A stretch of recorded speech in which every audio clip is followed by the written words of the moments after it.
Hello friends, स्वागत है आप सभी का टीसीएस पाठशाला के डेली टॉक सेशन में। आज के सेशन में हम लोग 3 इम्पॉर्टेंट टॉपिक के बारे में डिस्कस करेंगे जो आपकी स्क्रीन पे आपको दिख रहा होगा। आज के जो स्लाइड में टॉपिक कवर किए गए हैं वो पहला टॉपिक है बिम्स्टेक के बारे में। It is an organization. BIMSTEC क्या है, कब बना, कितने मेंबर्स हैं, ठीक है, क्या काम है इसका, क्या इसके पर्पज़ हैं इसको बनाने के, ठीक है, इन पर डिस्कशन होगा। सेकंड, एक अम्ब्रेला स्कीम इंडियन गवर्नमेंट के द्वारा निकाली गई है। It is a group of schemes ना, कृषि उन्नति योजना, तो इसके बारे में भी डिस्कस करेंगे। आने वाले जो भी एग्ज़ाम्स हैं उनके लिए करंट अफेयर्स में एग्रीकल्चर से जुड़ी हुई स्कीम में ये बहुत ही इम्पोर्टेंट स्कीम है, ठीक है, तो ज़रूर इसको आप देखें, पूरा वीडियो देखिए, आपको सारे की सारी बातें एकदम क्लियर हो जाएंगी। तीसरा बहुत इम्पोर्टेंट एक संगठन है, एक मीटिंग है, आप मान लीजिए हेग कोड ऑफ कंडक्ट। इसके साथ ही साथ हम लोग MTCR के बारे में भी थोड़ी सी डिस्कशन करेंगे, दोनों में डिफरेंस क्या है ये भी देखेंगे। तो चलिए हम लोग अपने टॉपिक को स्टार्ट करते हैं। तो सबसे पहला टॉपिक आपके पास है बिम्स्टेक के बारे में। तो बिम्स्टेक एक ऑर्गेनाइजेशन है, ये तो आपको पता है। बिम्स्टेक का जो फुल फॉर्म है अभी करंट के सिनेरियो में वो Bay of Bengal Initiative for Multi Sectoral Technical Economic Corporation, ठीक है, ये पूरा का पूरा इसका फुल फॉर्म है, आप इसको ज़रूर ध्यान दीजिएगा। ये फुल फॉर्म जब बिम्स्टेक बना तब से नहीं है, वो बाद में इसे इस फुल फॉर्म में बनाया गया। कैसे इसकी हिस्ट्री थी, कैसे बना, इस पे भी डिस्कस करेंगे, लेकिन बिफोर इट आपको ये जानना ज़रूरी है कि देयर आर 7 मेंबर्स, ठीक है, ये 7 मेंबर हैं जो एक रीजनल यूनिटी को दिखाने के लिए, मतलब ये सब एक आसपास बे ऑफ बंगाल के आसपास के सारे कंट्रीज़ हैं, और ये अपनी एक यूनिटी दिखाने के लिए, कोऑपरेशन बढ़ाने के लिए, इकोनॉमिक कोऑपरेशन बढ़ाने के लिए, डिफेंस कोऑपरेशन को बढ़ाने के लिए, राइट, तो इस तरह के कोऑपरेटिव नेचर के लिए इन्होंने साथ में एक संगठन बनाया बिम्स्टेक। तो 7 कंट्रीज़ में जो आप देख रहे होंगे 5 कंट्रीज़ के नाम दिए हैं जो साउथ एशिया से हैं, एंड देयर आर 2 कंट्रीज़ जो साउथ ईस्ट एशिया से हैं, ठीक है, नाम दिए गए Bangladesh, Bhutan, India, Nepal, Sri Lanka, Myanmar and Thailand, ठीक है ना। इसका मेन उद्देश्य क्या है बिम्स्टेक का? तो इसका मेन रैपिड इकोनॉमिक डेवलपमेंट, ठीक है, आर्थिक विकास हो सारे रीजन का, और सोशल प्रोग्रेस हो, मतलब कल्चरल लाइक इन्फ्यूज़न भी हो, तो आपस में एक दूसरे से लाइक यहाँ का कल्चर वहाँ पे अडॉप्ट हो ना, तो कल्चरल डेवलपमेंट भी कह सकते हैं। सोशल प्रोग्रेस का मतलब कोई कंट्री बहुत ही इम्प्रूव्ड कल्चर के साथ रह रही है, उसका स्टेटस, स्टैंडर्ड ऑफ लिविंग अच्छा है, तो वो बगल वाले कंट्री की मदद करे ताकि उसका भी स्टैंडर्ड ऑफ लिविंग अच्छा हो पाए, ठीक है। इसके साथ साथ जो भी कॉमन इंटरेस्ट होंगे, कॉमन इंटरेस्ट का मतलब चूँकि ये सब आसपास के ही रीजन है, तो अगर कोई भी ऐसा मुद्दा होता है जिनमें ये कंट्रीज़ इन्वॉल्व हैं, एक से ज़्यादा इन्वॉल्व हैं, तो जैसे पॉवर्टी है, पॉवर्टी एलिमिनेट करना, ये सबका कॉमन इशू है ना, तो पॉवर्टी एलिमिनेशन हो गया, या ऐसे जितने भी मुद्दे होते हैं उन सब जितने भी कॉमन इश्यूज़ होंगे उन पे ये सब क्या करेंगे, कोऑपरेट करेंगे, इसलिए ये संगठन बनाया गया। चलिए और आगे देखते हैं इसके बारे में, इसके बैकग्राउंड को समझते हैं। तो बैकग्राउंड में आप देख रहे होंगे दिस इज़ अ सब रीजनल ऑर्गेनाइजेशन, ठीक है, जिसे 1997 में बनाया गया। तो याद रखिएगा, फैक्ट कभी कभी मैच करने के लिए दे देता है, तो कब बना, 1997 में बना, ठीक है। और ये किस डिक्लेरेशन के माध्यम से बना था, कई बार क्वेश्चन बन जाता है, बैंकॉक डिक्लेरेशन, कभी कभी आपसे डायरेक्ट क्वेश्चन पूछ लेता है बैंकॉक डिक्लेरेशन, आगे कुछ डेट्स लिखी होंगी ना, ईयर लिखे होंगे, तो 1997 आपको ध्यान रखना है। तो बिम्स्टेक, जैसा मैंने कहा कि इनिशियली बिम्स्टेक ऐसा नहीं था जो आज इसका फुल फॉर्म है। क्या हुआ कि जब बिम्स्टेक बना, ठीक है, तो इसका पूरा का पूरा नाम बिस्ट एक बिस्टेक था। बिस्टेक का मतलब हुआ B for Bangladesh, I for India, S for Sri Lanka और T फॉर थाईलैंड, और EC का मतलब इकोनॉमिक कॉरपोरेशन। तो जब ये इनिशियली स्टार्ट हुआ, ठीक है, बैंकॉक डिक्लेरेशन में, तो ये बिस्टेक था। फिर बाद में क्या हुआ, इसे रीनेम किया गया, जब म्यांमार इसमें जुड़ा, एक नया सदस्य जुड़ा इसमें, एक नई कंट्री जुड़ी, तो 1997 में, ठीक है, इसे रीनेम किया गया, सेम ईयर में इसे रीनेम किया गया, ध्यान रखिएगा, ठीक है, जिस ईयर में बना उसी समय जब म्यांमार भी ऐड हो गया तो रीनेम कर दिया गया, and then it is BIMSTEC, तब ये क्या बन गया, बिम्स्टेक हुआ। बट 2004 में 2 और कंट्रीज़ यहाँ पे जुड़ी, that is Nepal and Bhutan. तो जब ये कंट्रीज़ भी जुड़ गई तो इसका नाम चेंज कर दिया गया, and this is now full form बना Bay of Bengal Initiative for Multi Sectoral Technical and Economic Corporation. ठीक है, तो आप ध्यान रखिएगा कब फॉर्म हुआ, 1997 में हुआ। किस डिक्लेरेशन में हुआ, बैंकॉक डिक्लेरेशन में हुआ। ऑब्जेक्टिव क्या है, मैंने आपसे बताया कि सब रीजन में इकोनॉमिक ग्रोथ के लिए है, इक्वलिटी एंड पार्टनरशिप के लिए इनकरेज करना है। ठीक है, सब लोग साथ में मिलकर काम करें। प्रमोट करना है, क्या चीज़ करना, जो भी म्यूचुअल असिस्टेंस हो, एक दूसरे की सहायता करनी है, जो भी कॉमन सब्जेक्ट होंगे कॉमन इंटरेस्ट के। ठीक है, और एक्सीलरेट करना है सपोर्ट, मतलब एक दूसरे को क्या करना है, सपोर्ट करना है एजुकेशन में, साइंस में, टेक्नोलॉजी में। राइट, तो ये बातें, ये इसका मेन उद्देश्य है बिम्स्टेक का। ठीक है, ये बिम्स्टेक के कंट्रीज़ आप देख रहे होंगे, ये सारे के सारे बे ऑफ बंगाल के ही आसपास हैं। ठीक है, बाद में इसका रीनेम भी ऐसा ही कर दिया गया। इसके कुछ प्रिंसिपल्स हैं, क्या करना है, तो सॉवरेन इक्वलिटी रखनी है, सबको बराबर का दर्जा मिलना चाहिए। ऐसा नहीं कोई किसी के ऊपर किसी के अधिकारों का हनन करे, तो कंट्री को एक सॉवरेनिटी बना के रखनी है। ठीक है, and each country will help each other. Territorial integrity बना के रखनी है, विवाद नहीं रखना है इसमें। ठीक है, पॉलिटिकल इंडिपेंडेंस होना चाहिए, मतलब कि अपना वो स्वतंत्र अपने तरीके से पॉलिटिक्स चलाए, अपने गवर्नमेंट को चलाए, कोई किसी का इंटरफेयर ना हो। In case some other countries interfering, तो बिम्स्टेक के अंतर्गत ये लोग कुछ उस पर निर्णय ले पाएँ और साथ में कोलैबोरेट कर सके, काम कर सके। No interference in internal affairs. ठीक है, बिम्स्टेक भले ही है संगठन में सब है, लेकिन कोई इंटरनल अफेयर्स में कोई भी इंटरफेरेंस नहीं होगा। ठीक है, पीसफुल एनवायरनमेंट बनाना है और म्यूचुअल बेनिफिट के लिए काम करना है। कई बार बिम्स्टेक का पूछ लिया जाता है हेडक्वार्टर कहाँ है, तो ढाका बांग्लादेश में है। ठीक है, तो दिस इज़ स्टोरी जो आपको जाननी थी बिम्स्टेक के बारे में।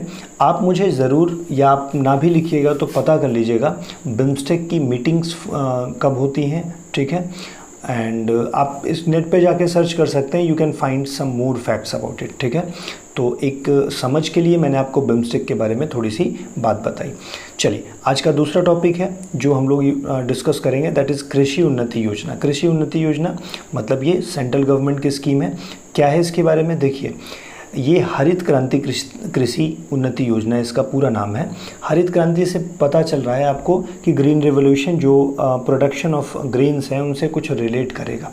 ठीक है, तो अब ये क्या कर रहा है कि देखो भाई, अभी आपको पता है पेंडेमिक में एक ही सेक्टर ऐसा अच्छा परफॉर्म किया, दैट इज़ एग्रीकल्चर। और भारत की अर्थव्यवस्था एग्रीकल्चर, अभी हम लोग कन्वर्ट हो रहे थे सर्विस सेक्टर और बाकी चीज़ों पे जा रहे थे, बट अभी पेंडेमिक में तो देखा जाए तो एग्रीकल्चर बड़ा इंपॉर्टेंट है।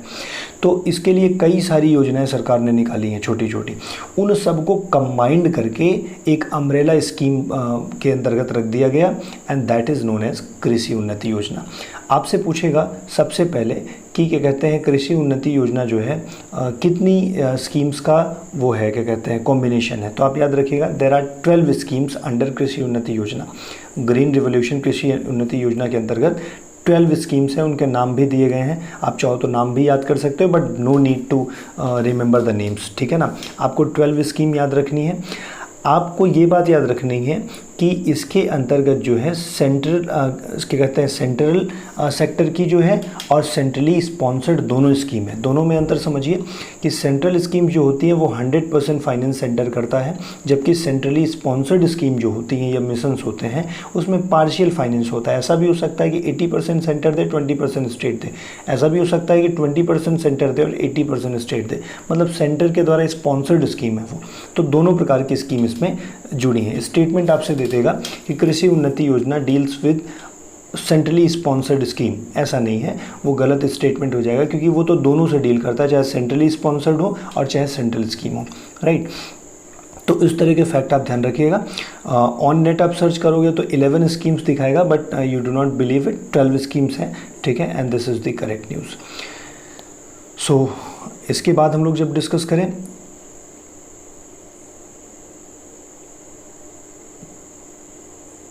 जी, तो फर्दर एक नया टॉपिक है and the last point, Hague code of conduct. Hague code of conduct के बारे में पूछ सकता है ये किससे रिलेटेड है। तो हेग कोड ऑफ कंडक्ट जो है वो 2002 में इस्टेब्लिश किया गया, पहली बात ध्यान रखना आप इसको।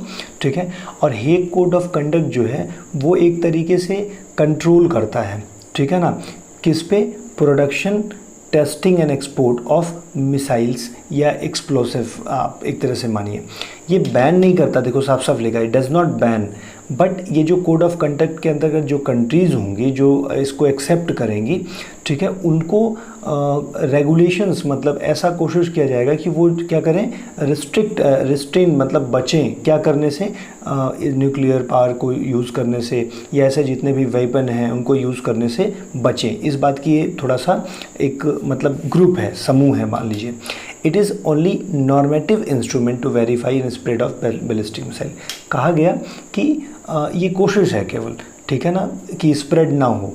अब जो भी कंट्रीज़ इसके अंतर्गत आएंगे उनको बताया जाएगा कि नहीं, आपको स्प्रेड आउट नहीं करना है, आपको इसका मैक्सिमम यूज़ नहीं करना है, मैक्सिमम आपको कम से कम इसके यूज़ पे जाना है।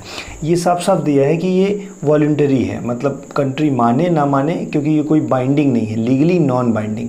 तो लीगली नॉन बाइंडिंग है तो मतलब कोशिश करेंगे ये non like promotion of these all, लेकिन फिर भी जो है ये कोई बाइंडिंग नहीं कि अगर आप कोई एक्शन ले लेते हैं, यूज़ कर लेते हैं तो उसमें आपको कोई लीगल केस होगा। It is a confidence building and transparency measure, ठीक है। आपको सीधी सीधी बात ध्यान रखना, ये प्रिवेंट करने की कोशिश करता है क्या, प्रोलिफरेशन ऑफ बैलिस्टिक मिसाइल, कि मिसाइलों का प्रयोग कम हो, ठीक है, और डिलीवरेंस कम हो, मतलब जो लोग डिलीवर कर सकते हैं वो कम डिलीवर करें लोगों, क्योंकि जितने भी वेपन डिलीवर होंगे वो फिर बाद में यूज़ में भी तो आएंगे, ठीक है। तो इसलिए मास डिस्ट्रक्शन के जो वेपन हैं उनको उनकी डिलीवरी कम की जाए, बैलिस्टिक मिसाइल का यूज़ कम किया जाए, इसके लिए ये हेग कोड ऑफ कंडक्ट है, ठीक है ना। और ये क्या कहते हैं, इसके बारे में आप कुछ और इम्पोर्टेंट बातें जान लीजिए। हेग कोड ऑफ कंडक्ट जो है और MTCR लगभग एक जैसे दिखते हैं, क्योंकि देखो MTCR भी क्या करता है, प्रोलिफरेट होने से रोकता है, और हेग कोड ऑफ कंडक्ट भी आपने देखा ये प्रोलिफरेशन से रोकता है। देयर इज़ प्रॉब्लम कि ये इनफॉर्मल वो जो है क्या कहते हैं, हेग कोड ऑफ कंडक्ट में कोई लीगल बाइंडिंग नहीं है, कोई भी इसको ज्वाइन कर सकता है, there is no restriction. MTCR को ज्वाइन करने के लिए कुछ सदस्य होंगे, मतलब कुछ एक लिमिटेड लोग हैं, उसको ज्वाइन करने के लिए आपको अप्लाई करना पड़ेगा, दैट ग्रुप विल रेक्टिफाई, ठीक है। तो कहा गया membership of Hague code of conduct is not restricted, but the membership of MTCR is limited to only 34 exporting group members. ये 34 ग्रुप वही हैं जिनके पास ऑलरेडी न्यूक्लियर पावर्स हैं, तो इसलिए एक ग्रुप बनाया गया MTCR, ताकि ये लोग क्या करें, कंट्रोल कर सकें कि और किसी को सप्लाई नहीं होगी, ठीक है। तो हेग कोड ऑफ कंडक्ट जो है एक तरह का वॉलंटरी है, ठीक है, और ये भी मिसाइल और इन सब के यूजेस को प्रिवेंट करता है। देयरफॉर ये दोनों लगभग एक ही हैं, बट डिफरेंस क्या है, इसकी मेंबरशिप रिस्ट्रिक्टेड होती है MTCR की, जबकि हेग कोड ऑफ कंडक्ट की मेंबरशिप ओपन होती है, रिस्ट्रिक्टेड नहीं होती है, ठीक है। आई होप आप इतनी बात समझ पाए होंगे। हेग कोड ऑफ कंडक्ट कब बना, इसके बारे में जानना ज़रूरी था। आपको ये जानना ज़रूरी था कि हेग कोड ऑफ कंडक्ट जो है वो क्या करता है, किससे रिलेट करता है, MTCR क्या है, ठीक है, कृषि उन्नति योजना क्या है, एंड बिम्स्टेक के बारे में आपने पढ़ा।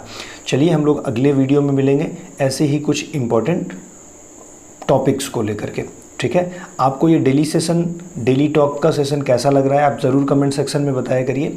आपके कमेंट्स और आपके जो उत्साहवर्धन होते हैं, आपके जो कमेंट्स आते हैं, उसको पढ़ के ये लगता है कि हाँ ठीक है, आई शुड वर्क हार्ड और आपके लिए अच्छे अच्छे टॉपिक के वीडियो बनाए जाएँ, ठीक है। तो जैसा भी लगता है, यू कैन ऑल्सो क्रिटिसाइज, देखिए this is open, I am not saying you to praise, you can criticise but give reason to improve, ठीक है। तो ज़रूर बता दीजिए क्या इंप्रूवमेंट आपको चाहिए, you can even criticise it, ठीक है। Will meet in next video, thank you very much, have a nice day.